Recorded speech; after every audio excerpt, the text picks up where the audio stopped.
Nas Radio, a radio with meaningful content. Sesaat lagi Anda mendengarkan cerita pendidikan. Bismillahirrahmanirrahim. Assalamualaikum warahmatullahi wabarakatuh. Alhamdulillah wassalatu wassalamu ala rasulillah wa ala alihi washabihi wa mawala amma ba'du. Nas Radio, a radio with meaningful content. Persona dimanapun Anda berada, kembali Konan saja di acara yang dimana kita akan membahas tentang cerita pendidikan atau cerdik, membuka wawasan dalam tiap cerita. Senang sekali pada kesempatan kali ini saya sudah bersama dengan Bapak Kukuh Cahya Adiputra STMT. Langsung saja kita sapa beliau. Assalamualaikum Pak Kukuh. Waalaikumsalam warahmatullahi wabarakatuh. Sehat Pak ya? Teranggi, sehat alhamdulillah. Alhamdulillah, bahagia, senang? Selalu Selalu ya. Katanya guru itu nggak boleh sedih, bener nggak sih? Boleh lah sedikit-sedikit sedih, tapi jangan terlalu banyak itu. Terlalu banyak gitu, karena nanti kalau gurunya sedih masuk ke kelas mempengaruhi nggak sih? Pasti Pak, pasti. Moodnya tuh yang kalau seringnya bolak-balik itu kan tidak baik. Harus tetap ceria. Ceria, apalagi nggak boleh juga yang bawa permasalahan keluarga ke sekolahan. Nah itu, betul, setuju. Setuju ya. Katanya anak-anak era yang saat ini sudah tidak lagi melihat guru-guru seperti itu. Oh iya. Iya. Kita kalau bicara era yang dulu gitu kan, apakah memang juga ada guru-guru yang membawa permasalahan ke sekolahan itu di era saat ini? Mungkin ada ya mungkin Pak ya? Ada ya? Beberapa mungkin ada. Ya semoga saja tidak terlalu banyak lah sedih-sedihan itu yang dibawa ke kelas. Tapi insya Allah ini enggak lah. Kita sudah banyak media yang bisa memberikan vibe kita positif, banyak media pembelajaran yang bisa kita olah untuk mematangkan materi yang akan kita sampaikan. Jadi kalau memang sudah disiapkan dari awal, fokus ke materi, ngajarnya juga akan mengalir dengan enak. Iya, Pak Kukuh ini juga bahagia karena ketika HGN 2023 mendapatkan penghargaan ya, yaitu predikat terbaik ketiga. Ketiga apa tiga nih? Bacanya nih, terbaik tiga atau tiga ya? Tiga bisa, ketiga bisa. Yaitu dalam perhelatan apresiasi GTK inovatif kategori guru SMK tingkat provinsi oleh Balai Besar Guru Penggerak Provinsi Jawa Tengah. Cerita dikit Pak tentang penghargaan tersebut, bisa mendapatkannya yang karena apa, atau mungkin karena pesertanya hanya Pak Kukuh nih? Oh iya benar. Kemungkinan iya kayaknya punya cuma saya. Enggak dong. Jadi modelnya itu waktu itu saya tidak tahu Pak. Jadi saya tidak pernah dapat informasi terkait festival-festival seperti itu ataupun kompetisi guru seperti itu, saya tidak pernah dapat informasi itu. Kebetulan waktu itu kepala sekolah kami Bu Harti itu mendapatkan semacam tugas untuk menghadiri beberapa event BPGP. Saya juga sudah paham BPGP itu seperti apa, karena teman-teman kan banyak ini SMK 3 itu satu itu yang sudah jadi guru penggerak. Itu mentor saya itu Bu Siti itu. Cuma satu itu sekarang. Nah, setelahnya ini banyak ini akan menjadi CGP. Nah, kebetulan Bu Harti itu mendapat tugas untuk menghadiri acara BPGP dan saya diajak. Waktu itu saya diajak di kopi sore kalau nggak salah, di kopi Blirik waktu itu. Nah dari situ saya mulai paham, acara BPGP seperti itu. Rentang berapa bulan beliau mengirimkan satu link, Mas coba ikut. Nah dari situ saya mempelajari, bikin apa tuh Bu? Oh bikin video. Tuh kalau video ini karena resource-nya kita sangat minim ya, ala kadarnya. Karena saya masih di situ berpikiran untuk memenuhi tugas saja, ya sudah saya kerjakan. Ternyata ada karya tulis juga dan waktunya agak panjang. Saya bagi waktu, ini bisa nih, ikut Pak. Akhirnya Pak saya ikut seleksi administratif, kemudian keluar SE dari Pak Darmadi kalau salah itu, pimpinan dari BPGP. Di situ kami masuk ke nominasi 10 besar dan itu ditandingkan di seperti micro teaching seperti itu, menjelaskan konsep pembelajaran saat itu temanya pembelajaran diferensiasi kalau tidak salah yang lagi in di kurikulum Merdeka. Nah kita presentasi di Solo, waktunya 3 hari dengan Bapak Ibu guru yang dari beberapa kota di Jawa Tengah. Kita sharing tukar pikiran, diseleksi oleh media Iswara BPGP dan juga dosen yang ada di situ. Dan di situ saya juga ketemu Pak Ari tuh yang kepala sekolah inovatif yang masuk ke nasional.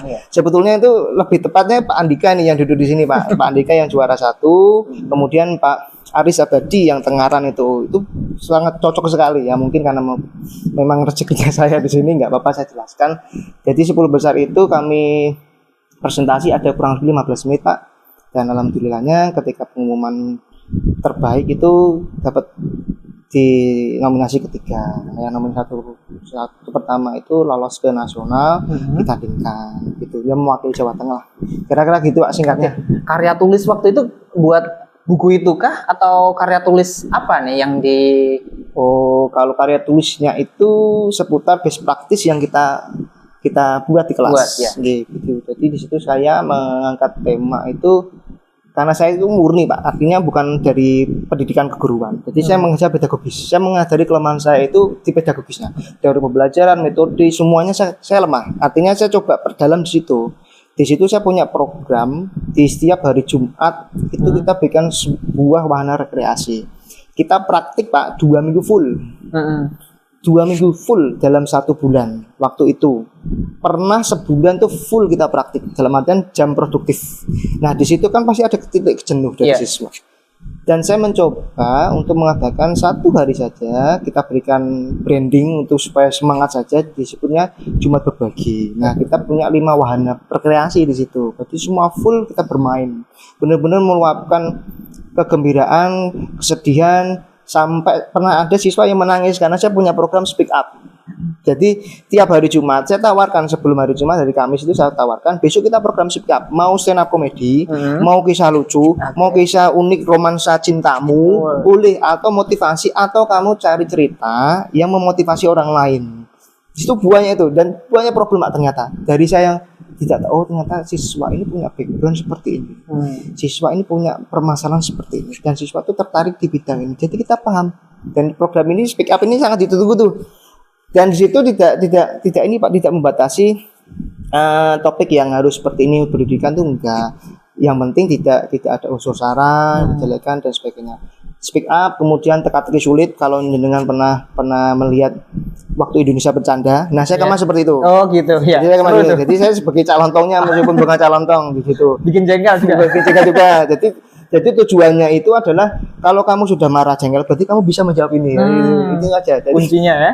Memantik emosinya mereka sampai sejauh mana. Kemudian ada yang namanya tebak gambar sulit, bikin quote sulit, sama yang terakhir ini detektif konstruksi. Ini yang muatannya teknik. Oke. Jadi ini dulu. Jadi saya kamuflase dulu. Intinya 4 program ini saya jalankan dulu. Oke. Jadi senang-senang ada, fokus juga ada. Nah, detektif konstruksi ini yang sampai saat ini sedang saya kembangkan. Dan alhamdulillah satu bukan project BJPL Pak, project based learning-nya itu membuat satu desain jembatan yang dilombakan, dan kita berprogres alhamdulillah sampai saat ini kita mendapat beberapa juara dari program detektif konstruksi ini. Oke. Kira-kira seperti itu. Ya berarti ada ice breaking 1 hari bisa dibilang full ya. Full itu Pak. Nggak perlu biasanya kan kalau kita lihat ice breaking itu di 1 hari ada kejenuhan dikasih ice breaking kayak gitu. Oh iya betul. Tapi kalau Pak Kuku sendiri ngelihat sebenarnya kita bilang faktor efektif itu yang seperti apa? Apalagi udah menjalankan ice breaking sebulan sekali 1 hari full yang itu, atau sebenarnya di 2 hari 3 hari sekali tapi berkontinu seperti itu, lebih efektif yang mana ya? Ini pernah ditanyakan Pak dengan Bapak dari Widya Iswara yang pernah menguji saya waktu itu. Mas, kalau kamu ngasih 1 hari Jumat itu untuk senang-senang, nanti lupa lo tekniknya gitu. Nanti gimana itu maksudnya? Nah, di situ saya punya detektif konstruksi tadi Pak. Jadi tidak melupakan tekniknya, mereminder pembelajaran yang sudah lampau kemarin, dan juga modelnya bukan ice breaking full. Kalau ice breaking full kan istilahnya kayak senang-senang tok gitu Pak. Tapi dari hari Senin sampai Jumat 1 jam pertama saya coba ajak untuk berliterasi. Jadi saya mengumpulkan informasi apapun Pak, topik-topik yang sedang viral, yang mereka senangi, mereka gemari, apapun yang FYP di akun sosmed mereka, itu saya bahas. Dan mereka tertarik loh, Pak, aku juga ikut ini juga toh. Sampai bullying, pembunuhan, perselingkuhan, kemudian tikung menikung. Ternyata mereka tuh tertarik topik itu, dan kita di situ bisa memberikan satu muatan nasihat bahwa ini loh orang dewasa kalau salah mengatur emosinya, salah mengatur pola pikirnya, jangan sampai seperti ini, jangan sampai kamu terlibat seperti ini. Jadi 1 jam pertama itu saya berarti breaking, tapi saya balu dengan literasi supaya dia paham juga.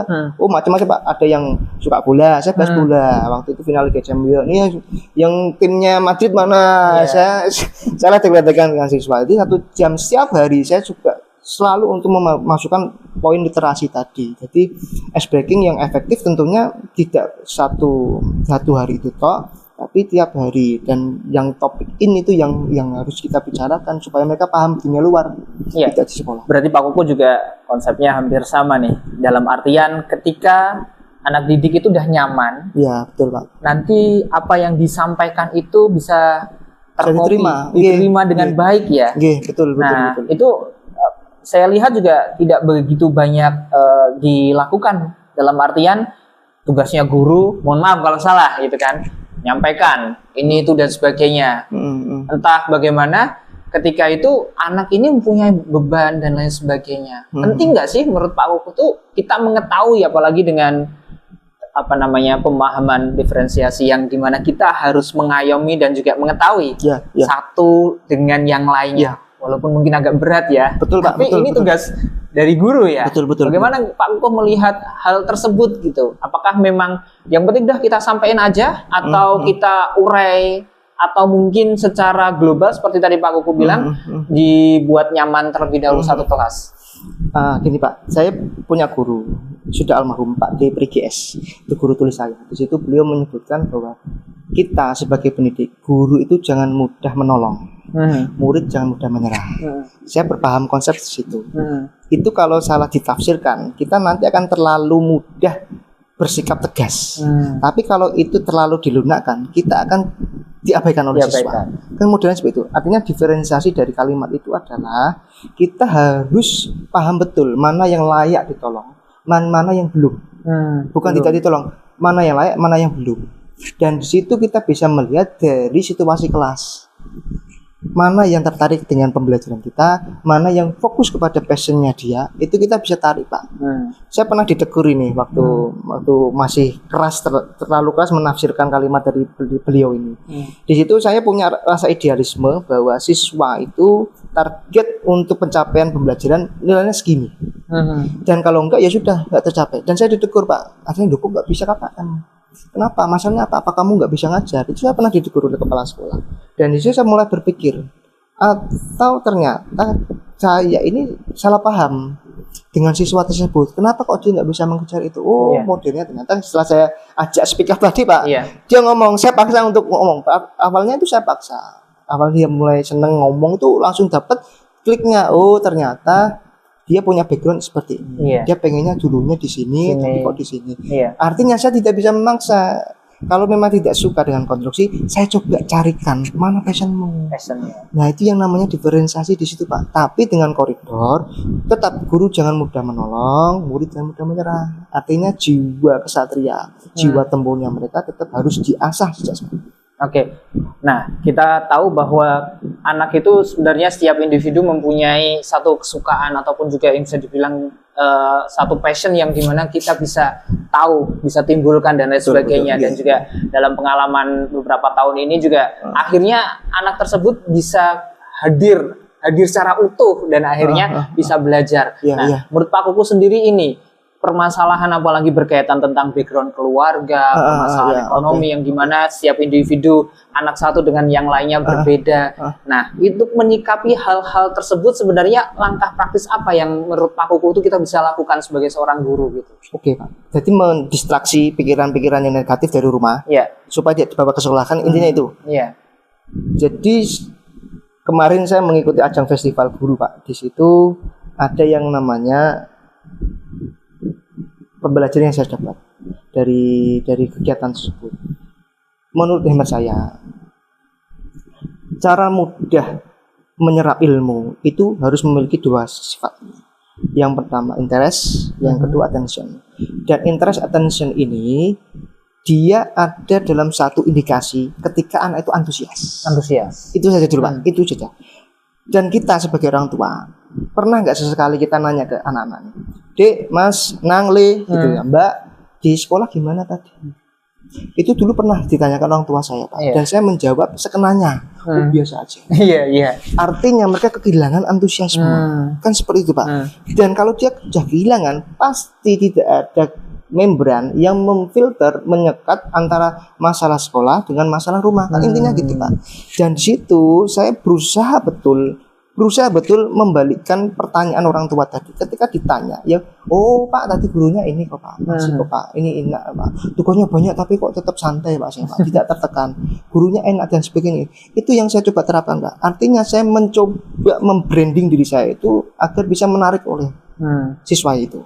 Kemudian supaya mereka mendapatkan ilmu dengan memperhatikan. Setelah itu, ini agak susah Pak, meningkatkan antusiasme itu tadi. Dan prosesnya panjang Pak, tidak bisa sewaktu-waktu ini. Iya. Kebetulan saya beruntung sekali, dulu guru-guru saya itu memiliki kualitas pembelajaran yang bagus. Artinya waktu saya menjadi guru, saya itu langsung mengingat dulu guru saya yang asik, yang enak, itu siapa ya, saya jadikan role model lah. Dan alhamdulillah banyak. Dan sampai sekarang saat ini pun saya masih mengingat. Artinya kan itu amal jariah kita Pak. Yuk kita gunakan ke sana aja. Kita gunakan ke sana. Jadi untuk mendistraksi pikiran siswa yang dari rumah ke sekolah itu, kita harus betul-betul pahami bahwa Mas Mbak, yuk kita antusias belajar.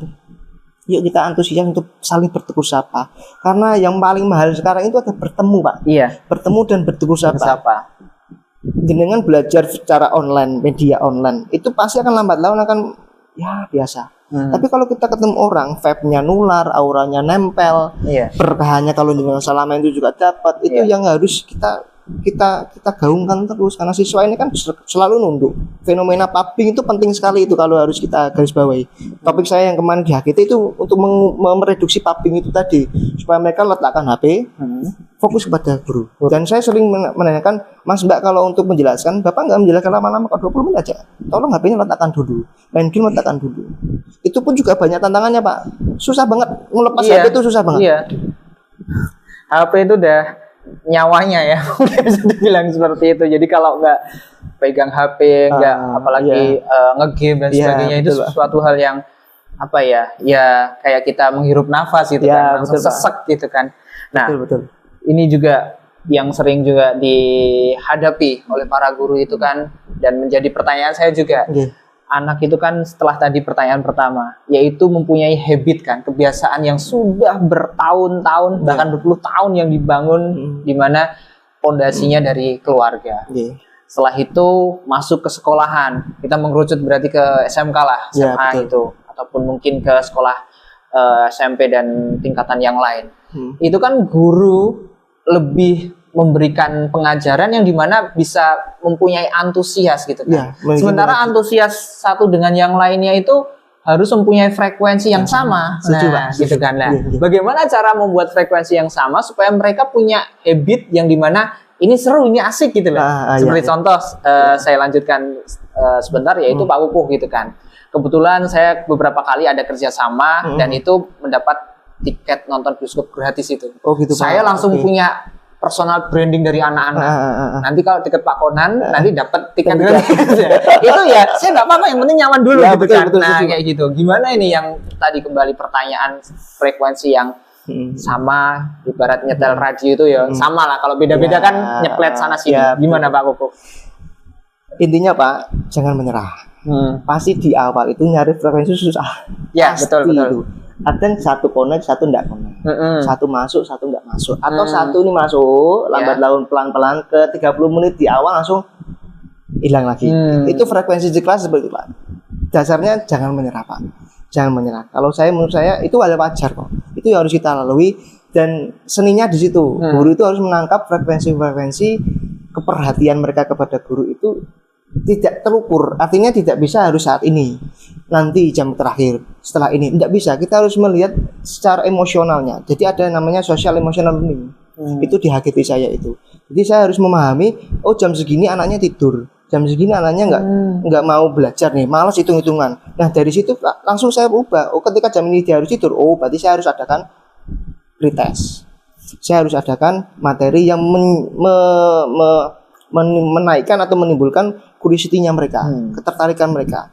Ketika jam ini dia nggak mau hitung-hitungan, oh saya bikin hitung-hitungan. Jadi harus berbalikan. Dan untuk membuat bank di kelas itu memang harus ada salah satu siswa, pasti ada kok, yang menjadi ikonnya di kelas itu. Iya. Nah kita panggil aja terus, kita panggil, kemudian kita coba ajak diskusi dan mereka kan tertarik Pak. Iya. Itu yang salah satu cara singkat untuk mendapatkan frekuensi kelas. Oh si mas, mas kamu kemarin kemana? Sakit ya? Enggak bilang. Model penting itu Pak, kita sapa. Tapi ya mohon maaf, kita cari yang memang ikon dan anak itu tidak mudah tersinggungan. Iya. Gitu. Tapi di akhir pelajaran kita sampaikan, maaf ya mas, jadi cuma sekedar untuk speaking. Itu cara tersingkat Pak untuk menangkap frekuensi kelas. Tapi kalau belum dapat jangan menyerah Pak. Iya. Prosesnya itu nggak bisa diukur. Iya. Harus terus berproses. Makanya ya ada yang kemarin juga mengutip dari salah satu pejabat pendidikan tuh, katanya guru itu peluang masuk surganya besar katanya Pak. Amin. Karena mungkin kita senantiasa sabarnya unlimited ya. Iya.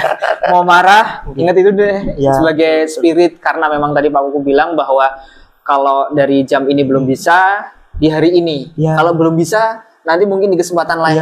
Selalu optimis dan selalu yakin ya, ada waktu yang dimana nanti akhirnya bisa mendengarkan, bisa memperhatikan gitu, dan akhirnya sesuai dengan harapan. Betul, nah, Pak. Pertanyaan berikutnya juga Pak Kuku, kalau saya boleh melihat, meriset gitu kan, perjalanan apalagi untuk tingkatan SMK gitu. Kelas 10 itu masih kalau awal masih terbawa di kelas 9 atau SMP. Nah, jiwa-jiwanya seperti itu. Jadi masih mudah, mudah pakai banget untuk diarahkan. Kelas 11 sepertinya sudah mulai enjoy dan ibaratnya kayak aku udah punya adik kelas, boleh dong agak saya bilang bukan nakal sih ya, tapi coba-coba kayak gitu. Nah, cuman kalau saya lihat itu ketika kelas 12, kenapa sih kok banyak anak-anak yang sebelumnya tidak memperhatikan, akhirnya memperhatikan, dan pengetahuannya itu kemampuan lebih terlihat di kelas 12 kayak gitu. Pak Kuku melihat hal itu atau sebenarnya itu kebetulan atau yang bagaimana ya? Iya, ada tren seperti itu Pak ya. Artinya tingkat kesadaran dia mulai menyala mulai menyala di kelas 12. Itu problem Pak menurut saya Pak. Artinya mereka baru sadar ketika 12. Itu tugas kita untuk mengingatkan bahwa di kelas 1 pun mereka harus paham betul yang namanya budaya kerja, kesiapan kerja, mental kerja, apa itu hard skill, apa itu soft skill. Maaf sekali, hard skill itu hanya bisa memberikan kamu secara definitif itu get you in, hanya untuk memasukkan kamu saja. Tapi kalau soft skill get you up, yang bisa mengembangkan kamu. Kalau kau cuma bisa keterampilan toh, itu kan susah sekali Pak. Saya selalu menekankan, dulu waktu saya masih ngajar kelas 10, sekarang ngajarnya kelas 11, 12. Saya masih terus menekankan bahwa kalau kamu terampil toh, maaf sekali kamu kerja jadi teknisi atau jadi pelaksana lapangan lah, mandor dan sebagainya 40 tahun, terlalu panjang, 20 tahun kamu akan kalah dengan S1 atau anak SMK yang soft skillnya bagus, komunikasinya baik, hubungan dengan sesama baik, cara dia melokalisir masalah, memecahkan masalah, mendapat solusi baik, terus gajinya lebih tinggi sama kamu. Kamu merasa iri nggak? Rata-rata menjawab, iya Pak, sebenarnya itu salah Mas. Kenapa? Karena kamu tidak menggali potensimu, itu hanya fokus ke hard skill. Kadang ini banyak Pak, orang-orang yang memang jago di hard skill, kemudian dia, ada orang baru nih, pinter ngomong dan sebagainya. Mereka arahnya ke negatif terus, padahal itu juga harusnya sebagai suplemen tambahan ketika dia ingin get you up tadi. Kamu ingin berkembang nggak? Kalau ingin berkembang ya kamu harus kuasai soft skill. Makanya saya sering tekankan pada anak-anak, tolong dong ngomongnya diperbaiki, etika berkirim pesan diperbaiki. Sepele loh, guru ngechat bales sampai guru nggak bales. Jangan dianggurin. Jam tertentu kamu ngechat, tolong hargai privasi mereka. Sampaikan siap ngechat nama, kelas, keperluan. Karena apa? Enggak semua guru tuh nyimpen nomormu. Itu salah satu etika dasar. Jadi jangan sampai lupa. Nah, dari kecil-kecil itu Pak, kelas 10 mereka ingatkan, kelas 11 melek, kelas 12 lebih melek lagi. Jangan sampai ke kelas 12 mereka sangat melek. 10, 11 mereka nyoba-nyoba. Nah, itu salah satu problem kita, dan saya mengajak teman-teman selalu mengeluarkan budaya positif untuk tadi membuka wawasan mereka sejak dini. Soft skill ini sendiri memang juga saya teringat dari statement salah satu mantan pengawas SMK itu mengatakan bahwa Bapak Ibu guru jangan hanya memberikan ilmu saja kepada anak-anak, tapi juga salah satunya soft skill, yaitu berupa adab dan lain sebagainya. Yeah. Karena ketika ilmu tersebut sudah bisa diketahui anak-anak melalui media sosial, Google dan kawan-kawan, itu semuanya tidak akan mungkin tidak berarti gitu. Tapi kalau soft skill adab yang dimana itu diperlukan waktu ya Pak ya, betul, pelan-pelan dan sebagainya akhirnya memahami. Ternyata juga etika komunikasi, menghubungi dan lain sebagainya itu nanti diperlukan di dunia kerja, masyarakat juga. Betul. Itu tidak terkira seperti itu ya. Nah, Pak Koko sendiri melihat generasi yang saat ini kita ajar gitu kan, Gen Z gitu kan, dengan berbagai informasinya gitu. Kadang juga menerima contoh seperti, oh Gen Z itu ternyata mudah menyerah katanya kayak gitu. Gen Z itu tidak bisa bekerja keras seperti generasi yang sebelumnya. Itu memang generasinya atau tetap kembali ke personalnya atau gimana kalau melihat fenomena itu Pak Koko? Sebetulnya itu kesalahan kita lah atau kesalahan saya. Pendewasaan orang berbeda-beda Pak. Kadang kita terlalu memaksakan situasi kita dulu kepada situasi yang sekarang. Itu yang kadang kita keliru. Artinya di waktu itu mungkin seumuran dengan mereka kita nggak bisa berpikir seperti itu. Tapi sekarang kan dengan selisih usia yang mungkin kita sudah banyak pengalaman, kita kadang memaksa mereka, Mas gini aja toh, masa gini aja. Itu yang keliru. Artinya sebenarnya Gen Z ini dia butuh time, butuh waktu untuk memproses semuanya, interpersonalnya, intrapersonalnya, dan kita harus support pelan-pelan Pak. Jadi jangan merasa dulu zamannya Bapak nggak gini Mas. Itu dulu saya seperti Pak, saya keliru, saya rubah. Oh sekarang model seperti itu. Ya terus solusinya gimana? Enaknya bagaimana? Sekarang biar moodmu baik apa? Biar vibe-mu bagus apa? Ya kita tawarkan, kita support. Tidak apa-apa Mas, semuanya memahami seperti ini. Tidak apa-apa Mbak, semua pernah merasa di titik ini. Dan mereka punya trik sendiri untuk keluar dari itu. Baru dia nanya, nah kalau dulu Pak Koko gimana? Nah baru kita sampaikan. Bukan kita di awal, oh dulu kayak gini, ya kamu harus kayak gini. Nah, itu kelirunya kita kadang membawa sejarah dulu pengalaman kita dengan buru-buru pada saat itu. Berarti sebagai guru juga biasakan untuk mendengar ya. Nah penting. Mendengarkan apa yang dikatakan oleh anak-anak. Mungkin di situ ternyata kebutuhan apa yang mereka perlukan, kita bisa akhirnya memasukkan apa yang mereka butuhkan seperti itu ya. Nah, kadang juga ada istilah ataupun juga pemahaman anak muda yang harus memahami orang tua. Melihatnya kayak gitu di era yang saat ini gimana Pak Koko? Ya itu wajar. Artinya determinasi orang tua itu harus ditegaskan. Itu wajar Pak. Jangan sampai terlalu melewati koridor batas. Jadi memang tadi guru jangan mudah menolong, murid jangan mudah menyerah. Itu saja kita Pak. Dan pesan untuk guru-guru yang ada dan juga melihat tayangan atau mendengarkan siaran ini, apa yang ingin disampaikan Pak Koko? Bismillah, tugas kita ini sangat mulia Bapak Ibu. Jadi jangan sampai lelah untuk memberikan vibe positif, budaya positif dimanapun kita berada. Sangat membanggakan jika nanti di akhir usia kita selalu dikenang, kita selalu mendapat doa, kita selalu mendapat sesuatu yang kita tidak duga karena buah dari kerja keras kita, kerja ikhlas kita. Jangan lelah, jangan patah semangat memahami murid dan menolong murid menjadi atau pribadi yang lebih baik ke depannya. Terima kasih.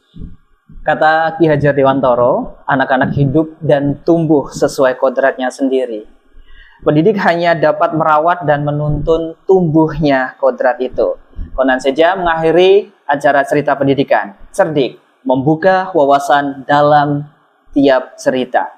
Subhanallahumma wa bihamdika asyhadu alla ilaha illa anta astaghfiruka wa atubu ilaik. Wassalamualaikum warahmatullahi wabarakatuh. Anda telah mendengarkan acara Cerita Pendidikan.